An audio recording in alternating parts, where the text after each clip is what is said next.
कार्तिक मास की 7 कहानियाँ, यानी कि जो कार्तिक मास में हम कहानी सुनते हैं। पंच भिखु की कहानी। एक साहूकार के बेटे की बहू थी। वह कार्तिक के महीने में सुबह जल्दी उठकर गंगा जी नहाने जाती थी। वह पराये पुरुष का मुंह नहीं देखती थी। राजा का लड़का भी गंगा जी नहाने जाता था। राजा का लड़का कहता कि मैं सुबह नहाता हूँ, मेरे से पहले कोई भी नहीं आता। अब जब 5 दिन कार्तिक के बीत गए तो उस दिन साहूकार के बेटे की बहू नहाकर जा रही थी और राजा का बेटा आ रहा था। शोर सुनकर जल्दी से जाने लगी, जिससे अपने मोती की माला वहीं पर भूल गई। तब राजा के बेटे ने वह मोती की माला देखी तो देखकर कहा कि यह माला किसकी है जो इतनी सुंदर है, तो पहनने वाली कितनी सुंदर होगी। बाद में सारी नगरी में ढिढोरा पिटवा दिया गया कि यह माला जिसकी है वह मेरे पास 5 रात आएगी, मैं उसकी यह माला दे दूंगा। और खुद वहां तोते का पिंजरा टांग कर बैठ गया। सुबह साहूकार की बहू आई तो पहली पैड़ी पर पांव रखा तो बोली कि अगर मेरे सत्य है तो इसे नींद आ जाए। और भगवान ने उसका सत्य रखा और उसे नींद आ गई और वह नहा कर चली गई। राजा का बेटा उठकर बैठ गया और तोते से पूछा कि क्या वह आई थी, तो तोते ने कहा आई थी। तो वह कैसी थी? तब तोता बोला कि अप्सरा जैसी बिजली, होली जैसी झल कामड़ी, गुलाब जैसे रंग। राजकुमार ने कहा कि आज तो मैं उंगली चीर कर लेट जाऊंगा, फिर मुझे नींद नहीं आएगी। दूसरे दिन वह उंगली चीर कर बैठ गया। जब वह आई तो भगवान से प्रार्थना करने लगी, तो इतना कहते ही राजकुमार को नींद आ गई और वह नहाकर चली गई। जब उसने उठकर तोते से पूछा तो उसकी कई सारी बातें बता दी। तब राजकुमार बोला, मैं आंखों में मिर्च डालकर बैठूंगा, और रात को मिर्च डालकर बैठ गया। और वह आई और प्रार्थना करी, जिससे राजकुमार ने तोते से पूछा कि आई थी, तो उसने कहा आई थी। फिर उसने कहा आज तो बिना बिस्तरे बैठूंगा, और वह रात को बिना बिस्तर के ही बैठ गया। तो फिर भगवान से वही बात कही तो राजकुमार को नींद आ गई। जब वह नहाकर जाने लगी तो आंख बंद करके चली गई। राजकुमार ने उठकर देखा तो वह नहाकर चली गई थी। वह बोला कि आज तो मैं आग की अंगीठी रखकर बैठूंगा। साहूकार की बहू आई तो भगवान से कहा कि 4 दिन तो निकाल दी, परंतु आज की रात और निकाल दो। भगवान ने उसका सत्य रख दिया और उसे आज भी नींद आ गई। जब वह नहा कर जाने लगी तो वह तोते से बोली कि पापी, हत्यारे से कह देना तेरी 5 रात पूरी हो गई है, इसलिए मेरी मोतियों की माला मेरे घर भेज देना। फिर राजा ने तोते से पूछा कि वह आई थी, तो तोते ने कहा कि वह आई थी और उसने अपनी माला मंगवाई है। तब राजकुमार ने सोचा कि वह तो सच्ची थी, उसका तो भगवान ने भी सत्य रख लिया। थोड़े दिन बाद राजकुमार के शरीर में कोढ़ निकल गया और वह तड़पने लगा। तो राजा ने ब्राह्मण को बुलाकर पूछा कि मेरे बेटे का शरीर क्यों जल रहा है। तब ब्राह्मण ने कहा कि उस साहूकार की बहू को धर्म की बहन बना ले और उसके नहाए हुए जल से नहाए तो उसका कोढ़ ठीक हो जाएगा।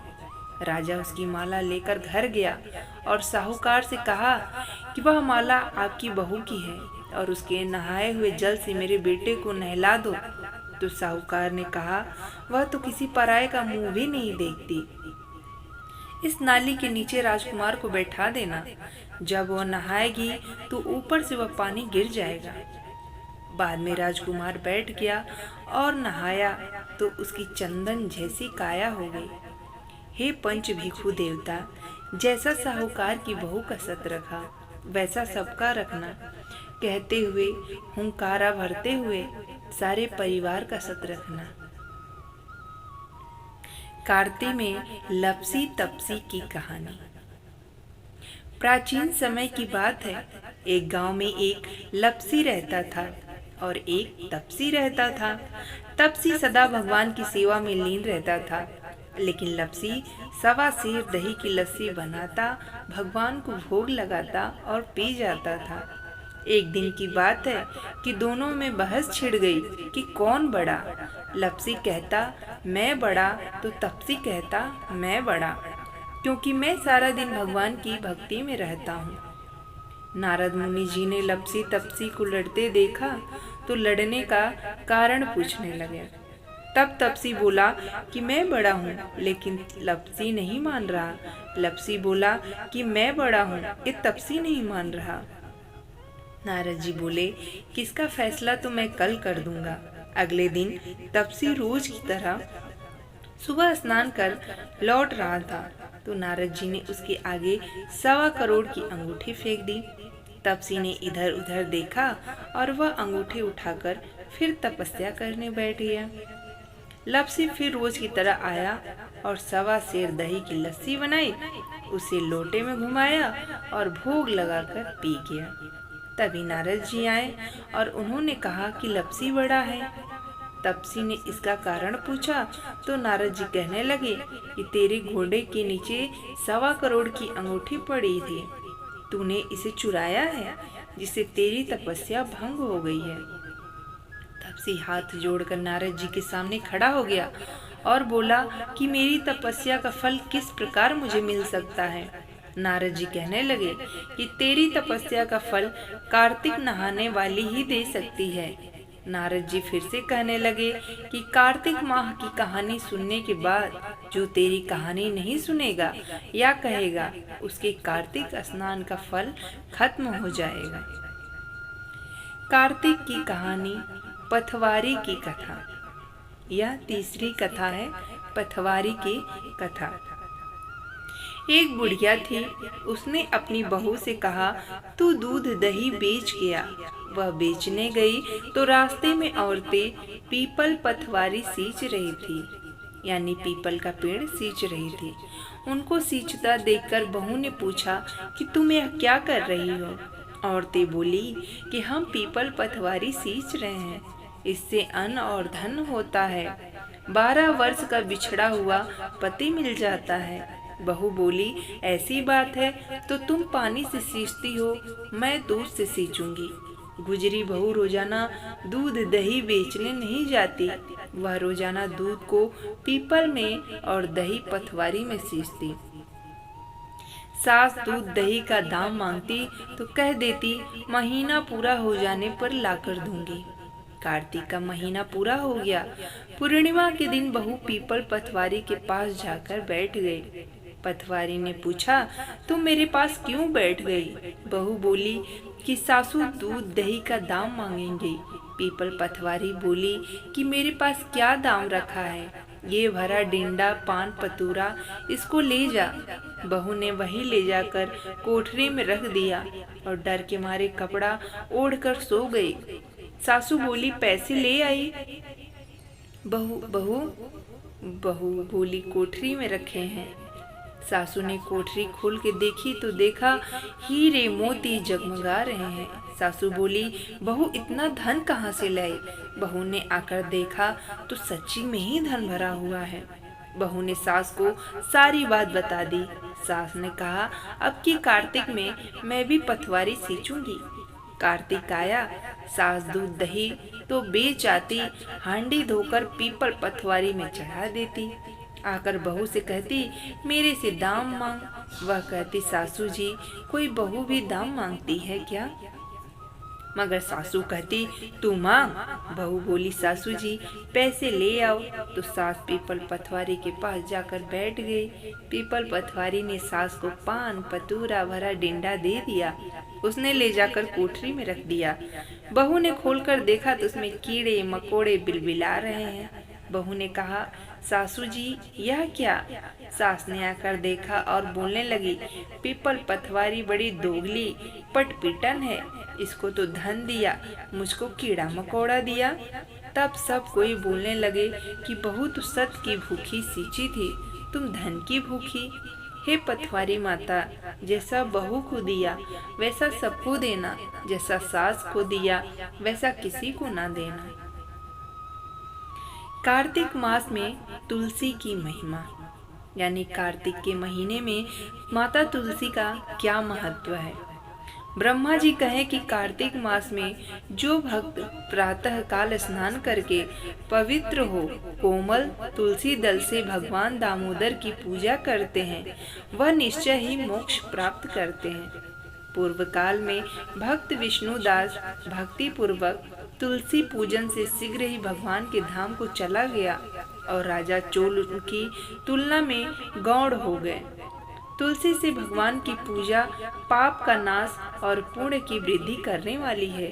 अपनी लगाई हुई तुलसी जितनी ही अपने मूल का विस्तार करती है, उतने ही सहस्त्र युगों तक मनुष्य ब्रह्मलोक में प्रतिष्ठित रहता है। यदि कोई तुलसी संयुक्त जल में स्नान करता है तो वह पाप मुक्त हो आनंद का अनुभव करता है। जिसके घर में तुलसी का पौधा विद्यमान है उसका घर तीर्थ के समान है, वहाँ यमराज के दूत नहीं जाते। जो मनुष्य तुलसी काष्ठ संयुक्त गंध धारण करता है, क्रियामाण पाप उसके शरीर का स्पर्श तक नहीं करते। जहाँ तुलसी वन की छाया हो वहीं पर पितरों की तृप्ति के लिए श्राद्ध करना चाहिए। जिसके कान में, मुख में और मस्तक पर तुलसी का पत्ता दिखाई देता है, उसके ऊपर यमराज दृष्टि नहीं डाल सकते। प्राचीन काल में हरिमेधा और सुमेधा नाम की दो ब्राह्मण थे। वह जाते जाते किसी दुर्गम वन में परिश्रम से व्याकुल हो गए। वहां उन्होंने एक स्थान पर तुलसी दल देखा। सुमेधा ने तुलसी का महान वन देखकर उसकी परिक्रमा की और भक्ति पूर्वक प्रणाम किया। यह देख हरिमेधा ने पूछा कि तुमने अन्य सभी देवताओं व तीर्थ व्रतों के रहते तुलसी वन को प्रणाम क्यों किया? तो सुमेधा ने बताया कि प्राचीन काल में जब दुर्वासा के श्राप से इंद्र का ऐश्वर्य छिन गया, तब देवताओं और असुरों ने मिलकर समुद्र मंथन किया तो धनवंतरी रूप भगवान श्री हरि और दिव्य औषधियाँ प्रकट हुई। उन दिव्य औषधियों में मंडलाकार तुलसी उत्पन्न हुई, जिसे ब्रह्मा आदि देवताओं ने श्री हरि को समर्पित किया और भगवान ने उसे ग्रहण कर लिया। भगवान नारायण संसार के रक्षक और तुलसी उनकी प्रियतमा है, इसलिए मैंने उन्हें प्रणाम किया। सुमेधा इस प्रकार कह ही रहे थे कि सूर्य के समान अत्यंत तेजस्वी विशाल विमान उनके निकट उतरा। उन दोनों के समक्ष वहां एक बरगद का वृक्ष गिर पड़ा और उसमें से दो दिव्य पुरुष प्रकट हुए। उन दोनों ने हरिमेधा और सुमेधा को प्रणाम किया। दोनों ब्राह्मणों ने उनसे पूछा कि आप कौन हैं?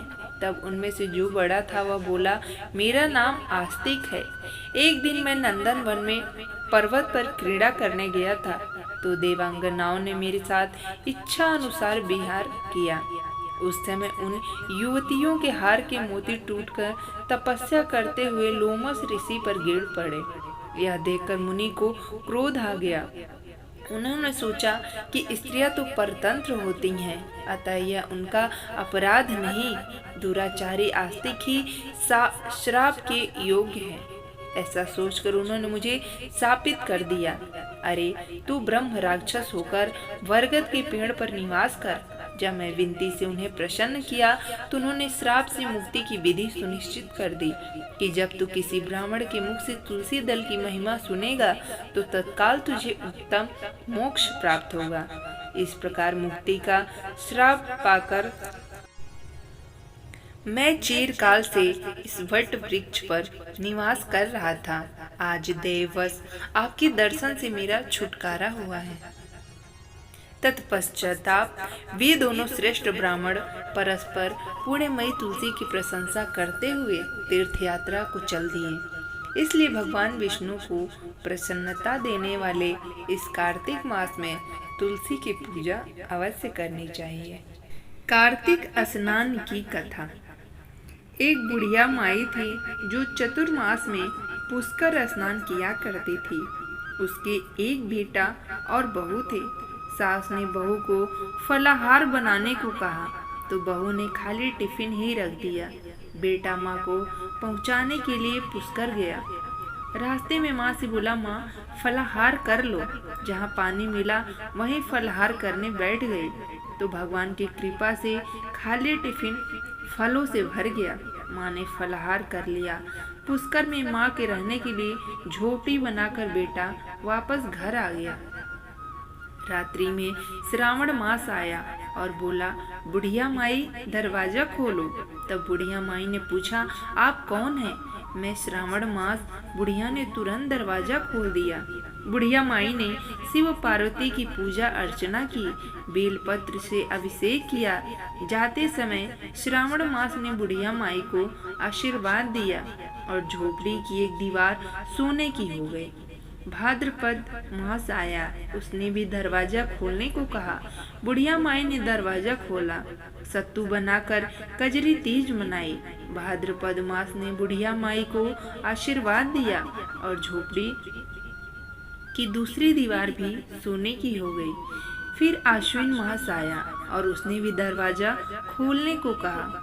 बुढ़िया माई ने दरवाजा खोला, पितरों का तर्पण कर ब्राह्मण भोज कराकर श्राद्ध किया।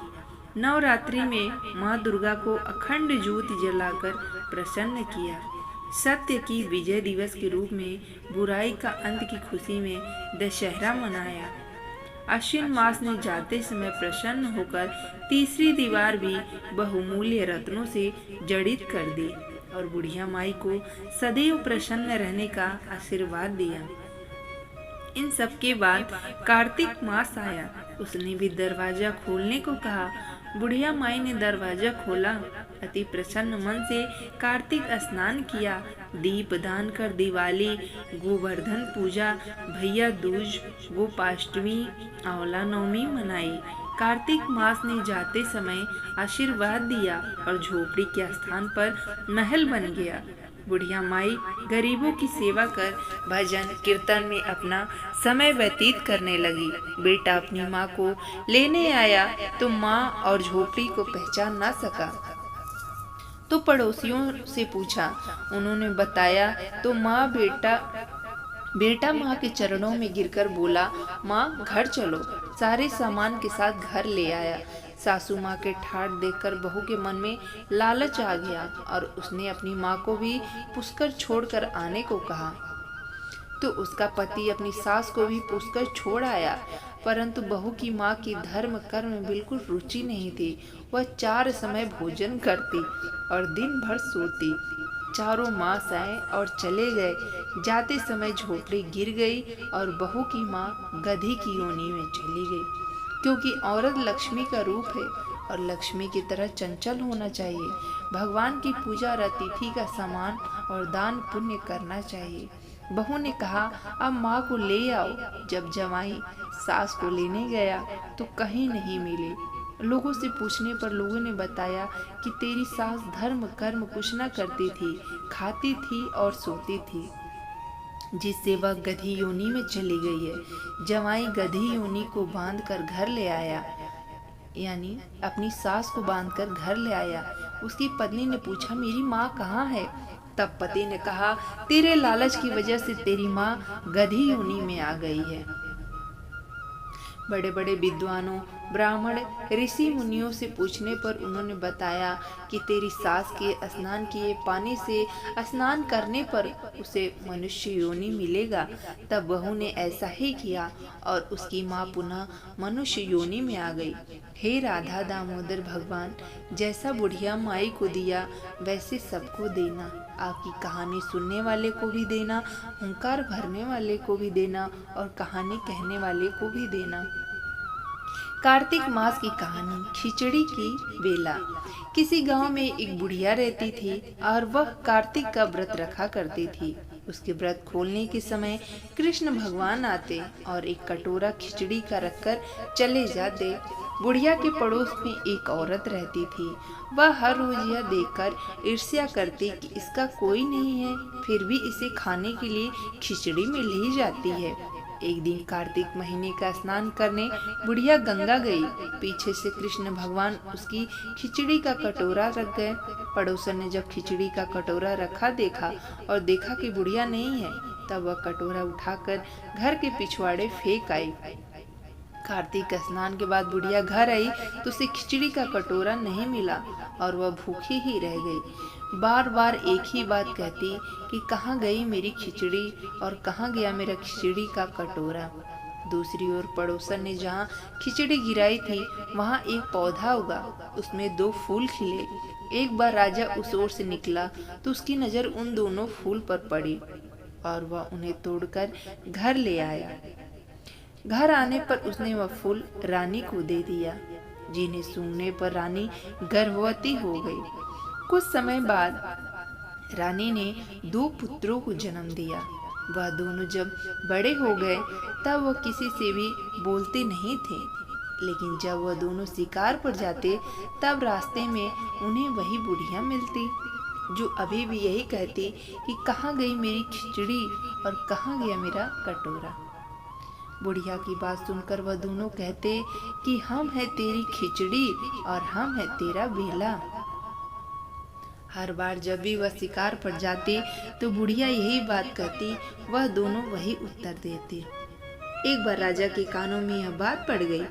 उसे आश्चर्य हुआ कि दोनों लड़के किसी से नहीं बोलते, तब ये बुढ़िया से कैसी बात करते हैं। राजा ने बुढ़िया को राजमहल बुलवाया और कहा कि हम में से तो किसी से ये दोनों बोलते नहीं हैं, तुमसे यह कैसे बोलते हैं। बुढ़िया ने कहा कि महाराज, मुझे नहीं पता कि ये कैसे मुझसे बोल लेते हैं। मैं तो कार्तिक का व्रत करती थी और कृष्ण भगवान मुझे खिचड़ी का बेला भरकर दे जाते थे। एक दिन मैं स्नान करके वापस आई तो मुझे वह खिचड़ी नहीं मिली। जब मैं कहने लगी कि कहाँ गई मेरी खिचड़ी और कहाँ गया मेरा बेला, तब इन दोनों लड़कों ने कहा कि तुम्हारी पड़ोसन ने तुम्हारी खिचड़ी फेंक दी थी तो उसके 2 फूल बन गए थे। वह फूल राजा तोड़ कर ले गया और रानी ने सूंघा तो हम 2 लड़कों का जन्म हुआ है। हमें भगवान ने ही तुम्हारे लिए भेजा है। कार्तिक मास की कथा। एक नगर में एक ब्राह्मण दंपति रहते थे। वे दोनों प्रतिदिन 7 कोस दूर गंगा और यमुना नदी में स्नान करने जाते थे। इतनी दूर आने जाने से ब्राह्मण की पत्नी थक जाती थी। एक दिन उसने अपने पति से कहा कि हमारा एक पुत्र होता तो कितना अच्छा रहता। पुत्र की बहू आती तो हमें घर वापस जाने पर खाना बना हुआ मिलता और बहू घर का काम भी कर देती। अपनी पत्नी की बात सुनकर ब्राह्मण ने कहा कि तूने बात तो सही कही, चल मैं तेरे लिए बहू ला ही देता हूँ। ब्राह्मण ने कहा कि एक पोटली में आटा डालकर कुछ मोहरे रख दे। ब्राह्मण के कहे अनुसार उसने पोटली बांधकर दे दी। पोटली लेकर ब्राह्मण चला गया। ब्राह्मण सफर के दौरान यमुना के किनारे बहुत ही सुंदर लड़कियां दिखाई दी। वे रेत में घर बनाकर खेल रही थी। उनमें से एक लड़की ने कहा कि मैं अपना घर नहीं बिगाड़ूंगी, मुझे तो रहने के लिए एक घर चाहिए। लड़की की बात सुनकर ब्राह्मण मन ही मन सोचने लगा कि बहू बनाने के लिए यही लड़की उचित है। जब वह लड़की जाने लगी तो ब्राह्मण भी उसके पीछे पीछे उसके घर तक चला गया।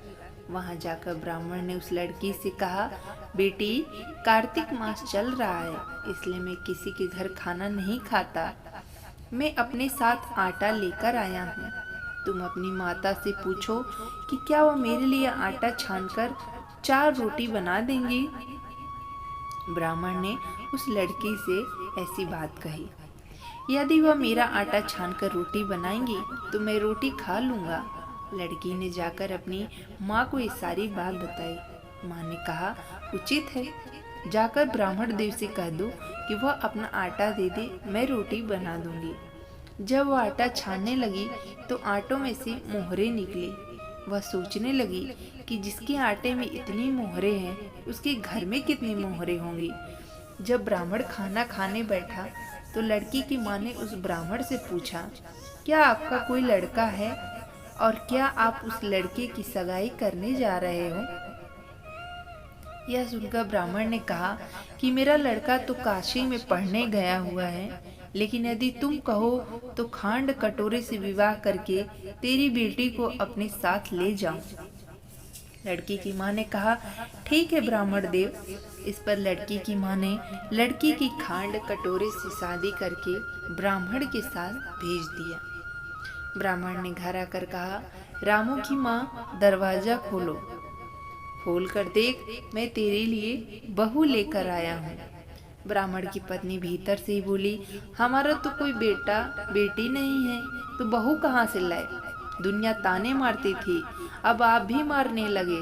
ब्राह्मण ने कहा, तू दरवाजा खोल कर तो देख। जब ब्राह्मणी ने दरवाजा खोला तो सामने बहू को खड़ी देखा। उसने बहू का स्वागत किया और आदर सत्कार से अंदर ले गई।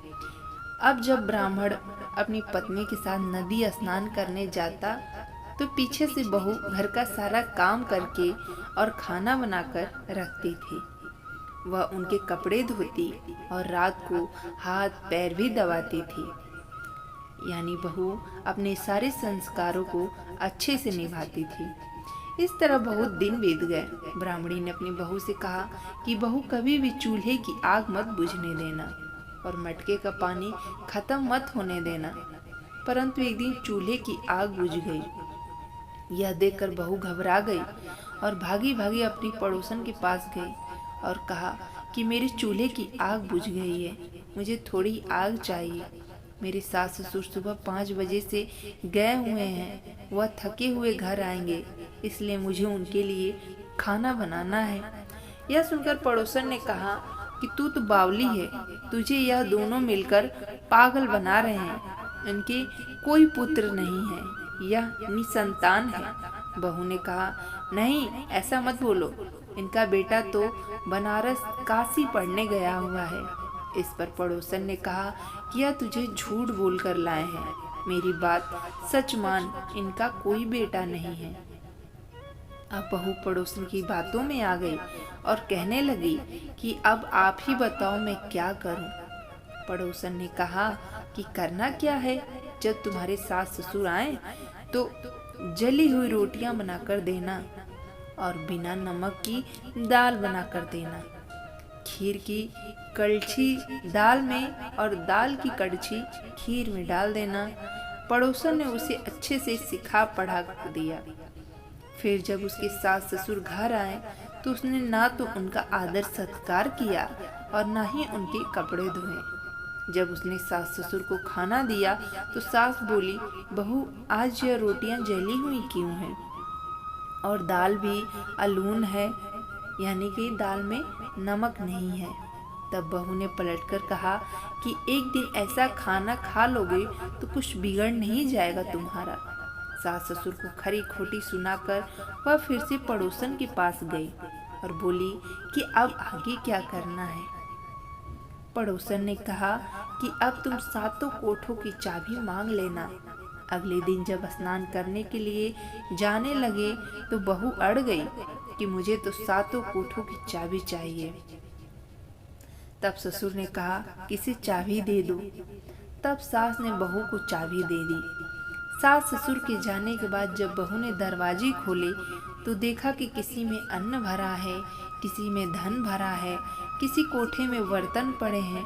जब उसने सबसे ऊपर का 7वां कोठा खोला तो देखा कि शिव जी, पार्वती माता, गणेश जी, लक्ष्मी माता जी, पीपल पथवारी, कार्तिक के ठाकुर, राय दामोदर, तुलसी जी का बिड़वा, गंगा यमुना और 33 कोटि देवी देवता विराजमान है। वहीं पर एक लड़का चंदन की चौकी पर बैठा माला जप रहा है। यह सब देखकर उसने लड़के से पूछा कि तुम कौन हो? तब लड़का बोला कि मैं तेरा पति हूँ। अभी दरवाजा बंद कर दे, जब मेरे माता पिता आएंगे तब दरवाजा खोलना। यह सब देखकर बहू बहुत खुश हुई और 16 श्रृंगार कर सुंदर वस्त्र पहनकर अपने सास ससुर का इंतजार करने लगी। उसने अपने सास ससुर के लिए अच्छे अच्छे पकवान बनाए। जब उसके सास ससुर घर पर आए तो उसने उनका आदर और सत्कार किया और प्रेम पूर्वक खाना खिलाया और हाथ पैर दबाने लगी। पैर दबाते दबाते बहू ने कहा, कि माँ, आप इतनी दूर गंगा यमुना स्नान करने के लिए जाती हो, आप थक जाती हो, इसलिए आप घर पर ही स्नान क्यों नहीं करती हो। यह सुनकर सास कहने लगी कि बेटी, गंगा यमुना घर पर तो नहीं बहती हैं। तब उसने कहा, हाँ माँ जी, बहती हैं, चलो मैं आपको दिखाती हूँ। जब बहू ने सातवां कोठा खोल कर दिखाया तो उसमें शिव जी, पार्वती जी, गणेश जी, लक्ष्मी जी, पीपल पथवारी, कार्तिक के ठाकुर, राय दामोदर, तुलसी जी का बिड़वा गंगा यमुना बह रही थी और 33 कोटि देवी देवता विराजमान है। वहीं चौकी पर बैठा एक लड़का माला जप रहा है। माँ ने उसे देखकर कहा कि बेटा, तू कौन है। लड़का बोला, माँ, मैं तेरा बेटा हूँ। तब ब्राह्मणी ने पूछा कि तू कहाँ से आया। लड़के ने जवाब दिया कि तू मुझे कार्तिक देव ने भेजा है। मुझे कार्तिक देव ने भेजा है। माँ ने कहा, बेटा, यह संसार कैसे मानेगा कि तू मेरा बेटा है। माँ ने कुछ विद्वान पंडितों से मदद मांगी। पंडितों ने कहा, इस पार बहू बेटा खड़े हो जाएं, उस पार माँ खड़ी हो जाए। माँ ने चमड़े की अंगिया पहनी और छाती में से दूध की धार निकालकर बेटे की दाढ़ी मूछ भीगे और पवन पानी से गठजोड़ा बांधे, तब मानेंगे कि यह इस माँ का ही बेटा है। उसने ऐसा ही किया। चमड़े की अंगिया फट गई और छाती में से दूध की धार निकलकर बेटे की दाढ़ी मूछ भीग गई। पवन पानी से बहू बेटे का गठजोड़ बंध गया। यह सब देखकर ब्राह्मण उसकी पत्नी की खुशी का ठिकाना न रहा। तो यह थी कार्तिक मास की कथा। हे कार्तिक के ठाकुर, जैसे ब्राह्मण और ब्राह्मणी को बहू बेटा दिया, वैसे सबको देना। कार्तिक मास की कथा कहने, सुनने और हुंकार भरने वाले सब पर करना।